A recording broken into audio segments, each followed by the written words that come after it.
নমস্কার বন্ধুরা, তোমরা সবাই কেমন আছো? আশা করি সবাই ভালো আছো। আমিও খুব ভালো আছি তোমাদের আশীর্বাদে। কাল 10:40 নাগাদের ট্রেন ধরে আমরা সকাল সকাল ভোরবেলা তারাপীঠে পৌঁছে গেলাম ঠিক 4টের সময়। সবাই একটু রেস্ট নিলাম, নিয়ে তারপর সকালবেলা উঠে চান ধান করে রেডি হয়ে গেলাম, সাজুগুজু করে নিলাম। কারণ মায়ের মন্দিরেতে যাব, মাকে দর্শন করব, পুজো দেবো। মনটা খুবই ভালো লাগছিলো সকাল সকাল। তার সঙ্গে আমাদের মামও খুব মজা করছিল। ওর এমনি ঘুরতে খুবই ভালো লাগে, খুবই পছন্দ করে, ও সারাক্ষণ ঘোরা।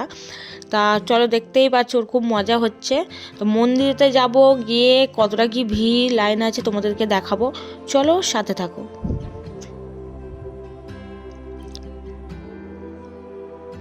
ভিডিওটি স্কিপ না করে সবাই পুরো পর্যন্ত দেখবে, লাস্ট পর্যন্ত। তার ভিডিওটি ভালো লাগলে অবশ্যই লাইক, কমেন্ট, শেয়ার, সাবস্ক্রাইব করে দেবেন। চলো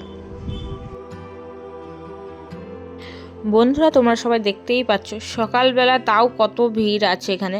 মন্দিরে যাওয়ার আগে রাস্তাতেই এত লোকজন ভর্তি, সব দোকান পাশারি খুলে গেছে, কারণ মার পুজো হবে। সকাল সকাল সবাই পুজো দিতে চায়, মাকে ভালোভাবে দর্শন করতে চায়। তা আমরাও সেরকম ওই জন্য সকাল সকাল উঠে গেছি। গিয়েও দেখলাম যে না, অনেক ভিড় হয়ে গেছে, অনেকটা আমাদের লেট হয়ে গেছে। সকাল সকাল গেলাম, তারপরেও লেট। গিয়ে দেখলাম ওখানে প্রচুর লোকজন আছে, পুজো আশ্রী হচ্ছে, তোমার দেখতেই পাচ্ছ। তা আমরা ওখানে পান্ডা ধরা ছিল, তার কাছেই যাচ্ছিলাম। গিয়ে সেখান থেকে ফুলটা, আমরা মালাটা আগে থেকে নিয়ে নিয়েছিলাম, সেখানে ডালা, শাড়ি, কাপড়পত্র সেখান থেকে নেওয়া হবে। তো চলো,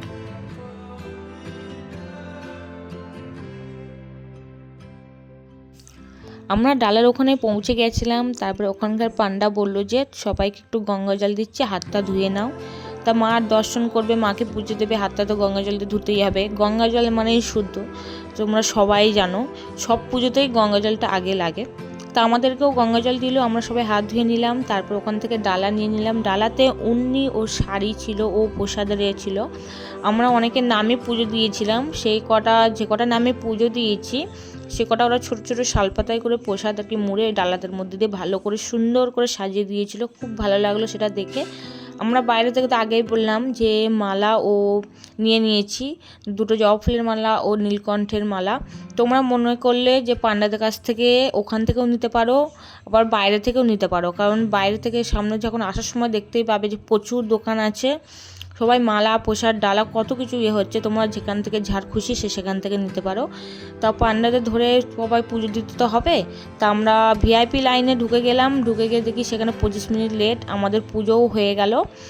এখন ফোন অ্যালাউ নেই, ফোন। আর ওখানে তারাপীঠের মন্দিরেতে এখন লাইন দেওয়ার জন্য অনেক গলি মতন করে স্টিলের দিয়ে লাইন করে দিয়েছে, যাতে ঠেলাঠেলিটা না হয়। তা আমাদের পুজো দেওয়া কমপ্লিট। ওই জন্য মা তারা মার ছবি তুলতে পারলাম না ভেতর থেকে, কারণ ভেতরে ফোন অ্যালাউ ছিল না। আগে থাকছিল, আগের বারে যখন গেছিলাম তখন ফোন অ্যালাউ ছিল, কিন্তু এইবারে তো ফোন অ্যালাউ করিনি, এখন বন্ধ হয়ে গেছে।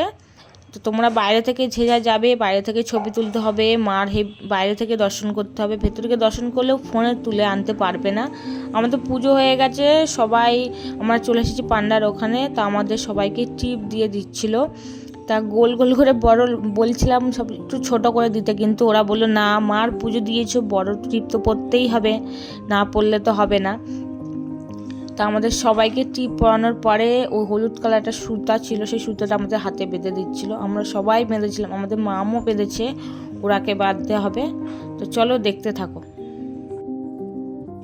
পুজো হয়ে গেছে, তা সবাই বলে চলো একটু চা খাওয়া যাক।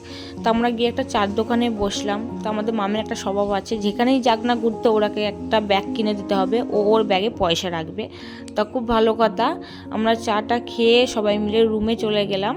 রুমে গিয়ে সবাই জামা কাপড় চেঞ্জ করে আবার মন্দিরের দিকে আসবো বলে ঠিক করলাম। তা এসে দেখলাম যে ওখানে ভান্ডারা দিচ্ছে, সবাই খেতে বসেছে, প্রচুর লোক, দেখে খুব ভালো লাগলো।